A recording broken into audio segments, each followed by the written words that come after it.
Sveiki, automoto fanai, šiandien su mumis Audi A5, naujausias Audi A5 Avant. Išsiaiškinsim, išbandysim, pasidalinsim nuomonę.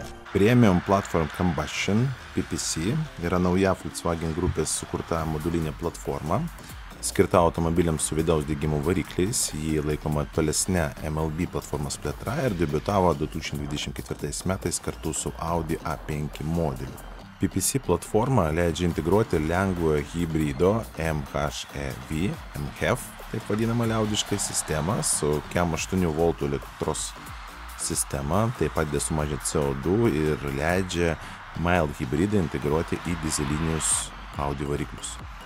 Iš išorės A5 Avant atrodo dar dinamiškiau, sportiškos linijos, platesnės grotelės ir modernesni LED žibintai. Matriciniai LED žibintai, kurie ne tik gražiai atrodo, bet ir pagerina matomumą kely.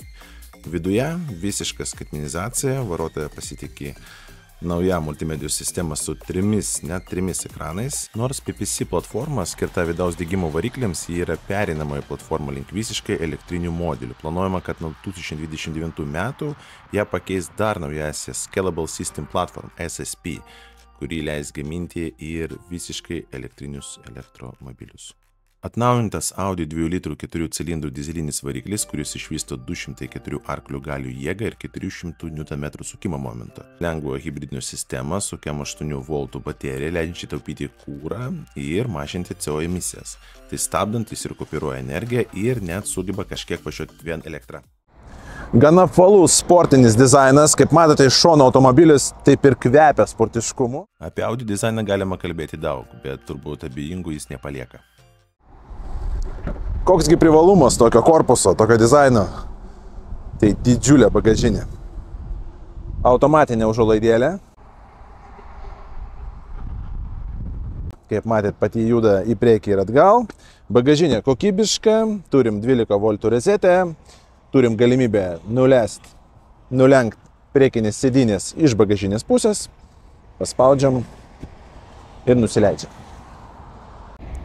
19 colių Audi ratlankiai, įspūdingai atrodantis.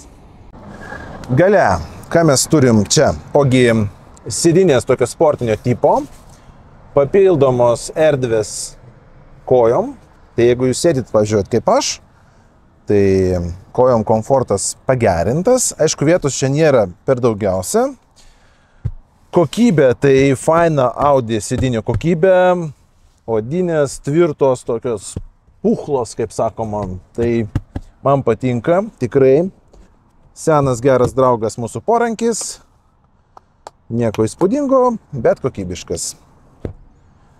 Turime šildomas galinės sėdynės, temperatūros reguliavimas, klimato kontrolė savotiška, porą angų ventiliuojamų, porą Type-C USB jungčių. Virš galvos, kaip matot, vietos ne per daugiausia mano ūgiui. Tai iki 1,85 m dar įmanoma sėdėti. Jeigu aukščiau busit koks 1,90 m, tai galia bus nelabai. Kampas sėdinių nesireguliuoja. Turim porą EasyFixų iš kairės ir iš dešinės. Rankinėlės nestandartinės. Kaip matot, kažkokių judančių daiktų čia nėra. Detalių, atsiprašau. Prabangus uždarimo atidarimo garsas ir čia nepagailėta keleiviui.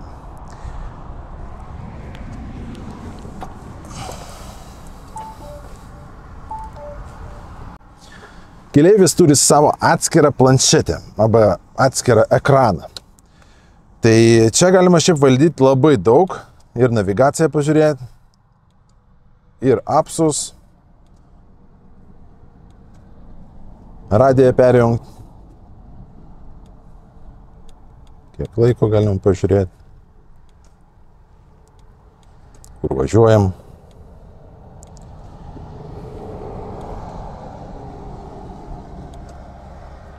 Tai va, savotiškas žaisliukas.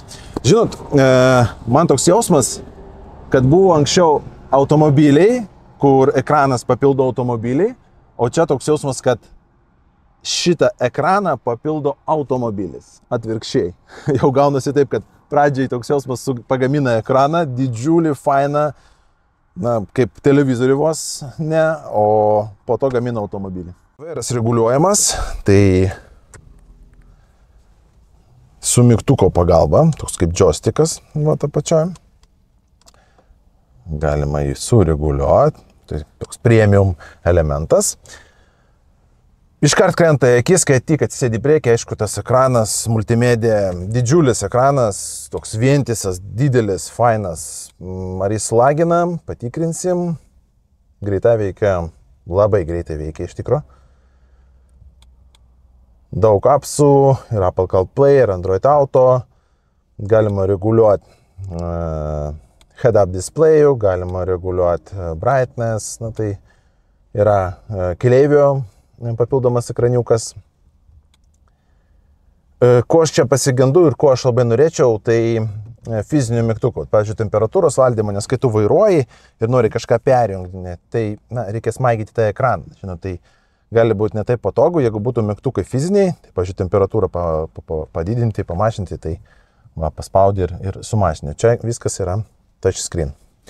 Užtat kokybė labai gera. Kaip matot, ekranas veikia puikiai.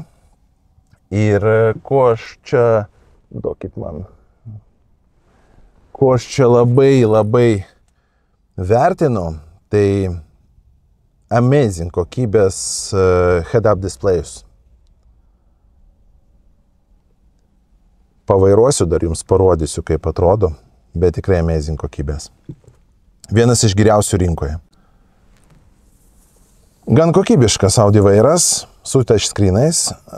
Asmeniškai man, aš nesu touchscreenų fanas, tai vat visi tie mygtukai, na, jie tokie, na, faini, viskas prie jo galima priprast, bet fiziniai vis dėlto, na, turi savo brožų. Čia tokie kaip, gaunasi kaip vienas mygtukas, tik tai elementai, kur tu gali perjunginėti, vat, meniu, view ir taip toliau. Vairo kokybė tai gera, oda, prasiūtas, tai čia jokių priekaištų. S-Line. Turime papildomų Type-C USB priekyje. Pavarų dėžė. Na, čia jau šiaip mygtukai, o ne pavarų dėžė. Kameros kokybė. Pažiūrim. Ką mes čia turim? Ogi turim. Faina. Gan didelė kamera. Iš visų pusių, vat, galima iš šonų, iš galo, iš viršaus. Nebloga, tikrai nebloga kamera. Turim pagalbos sistemas, kurias galima išjungti, įjungti. Turim važiavimo režimus, Drive Mode, Individual, Dynamic, Comfort and Efficiency. Na tai turbūt aiškinti nereikia, kad dinaminis maksimalios galios netaupo, komfort maksimalus komfortas, na, efficiency maksimalus taupimas. Porankis minkštas, fainas, bet vat ir dvių čia po porankio tai mažoka ir jis reguliuojamas. Bet neapsigaukit, nes taip kaip Volkswagen jį nenuleisit. Reikia čia paspausti mygtuką ir tada galima jį nuleisti. Priekinės sėdynės labai aukštos kokybės, su pakojais. Na, čia Audi niekada nesufailina su sėdynėm. Viskas valdoma irgi touchscreenais, veidrodėliai, užlenkimas veidrodėlių, žibintų valdymas. Na ir kokybė labai wow.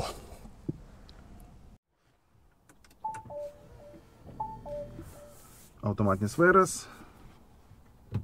automatinė pavarų svirtis, automatinė pavarų dėžė.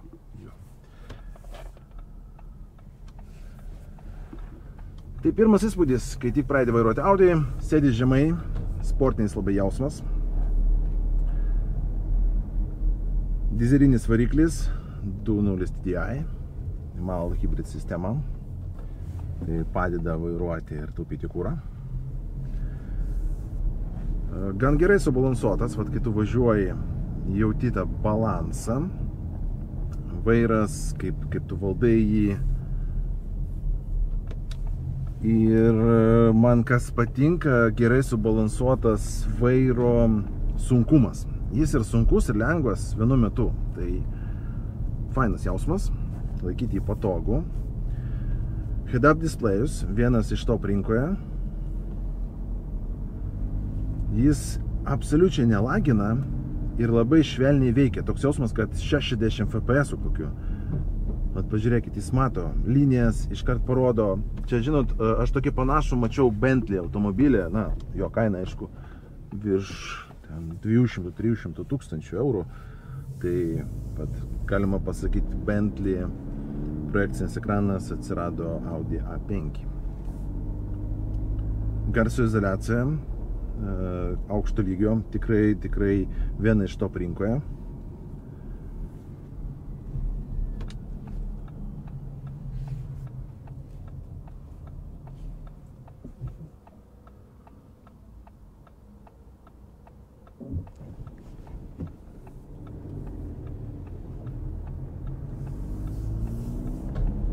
Fainai važiuoja, matomumas geras, kaip matote, veidrodėliai iš šono, iš kairės ir dešinės neužblokuoja matomumą, tu viską matai, netrukdo, gerai veikia multimedia ir vairuotojo ekranas, labai kokybiškai iš tikrųjų. Pažiūrėkit, kaip jis dubliuoja, kas darosi kely, jis mato automobilius, mato ženklus, vat, pavyzdžiui, 30, ne? Aš važiuoju 50, čia dabar ženklas 30. Jis iškart parodo, kad mes artėjom prie ženklo, parodo, kad čia galim važiuoti 30, mato priekyje automobilį važiuojantį iš kairės. Tai, na, įspūdingai iš tikrųjų. Čia padirbėjo Audi, tai trupučiuką bekelės patikrinsim pakabą. Ar minkštai važiuojam. Na, pakaba. Kaip ir garso izoliacija, taip ir pakaba čia aukščiausių lygių iš tikrųjų. Aš iš vis nesijaučiu kelio, duobių, kad kažkas tai ten barkšta.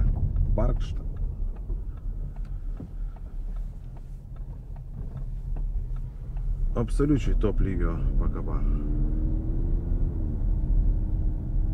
Žinot, vienas turbūt iš etalonų rinkoje, kaip reikia gaminti pakabas. Važiuoja ant tiek švelniai per tas duobes. Aš tikrai nesu vieną mašiną čia pravažiavusi su amazing.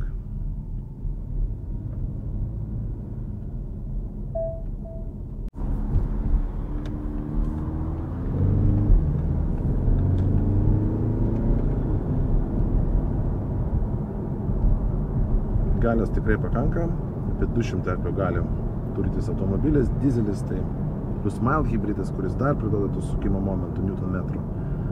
Tai jokių, kaip sakoma, priekaištų standartiniam važiavimui per akis. Jeigu norėsit palakstyti, tikrai šitas automobilis leidžia tai padaryti. Perjungsim važiavimo režimą į komfort, nes aš mėgstu važinėti komfortiškai.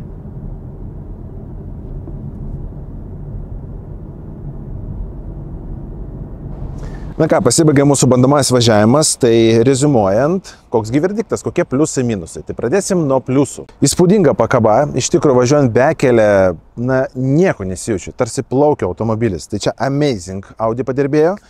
Garso izoliacija aukščiausio lygio, kai vairuoji, važiuoji, nieko nesigirdi, ypač miesto režimu, kai važiuoji mieste. Ir kokybė, bendrai kokybė automobilio jaučiasi, kad tai yra premium. Vien durų atidarimo, uždarimo garsas, na, vat, priduoda to premium jausmo. Na ir dar vienas pliusas, tai labai geros kokybės, net įspūdingos kokybės, tas projekcinis head-up displays, projekcinis ekranas. Tikrai parodo, tarsi tu dalyvauja kely, vat, eisme. Tai jausmas, na, nepakartojamas. Jis mato automobilius, kurie važiuoja šalia, viską parodo tau, na, toks pasitikėjimo ir labai kokybės jausmas. Tai Iš minusų galiu tokį pastebėti tik tai vieną ir galbūt asmeniškai man, tai pats vairas. Jis atrodo netoks kokybiškas arba kažkaip su tais visais touchscreenais, jis man asmeniškai norėtųsi tokio kokybiškesnio vairo, kad jis atrodytų, dėrėtų prie to automobilių. Man jisai toks trupučiuką per pigus ir tie touchscreens mygtukai, irgi truputį per pigus. Bet, kaip ir sakiau, čia galbūt pripratimo reikalas. Kažkam labai patinka, kažkam, taip. Tai ką, prenumeruokit kanalą, rašykit komentarus ir dėkojam Audi centrui Ukmergės gatvė 252 Vilnius už galimybę išbandyti tokį nuostabų automobilį. Kuro sąnaudos per bandomą įvažiavimą man gavosi 6,5 litro, pravažiavom beveik 30 km, biškį daugiau.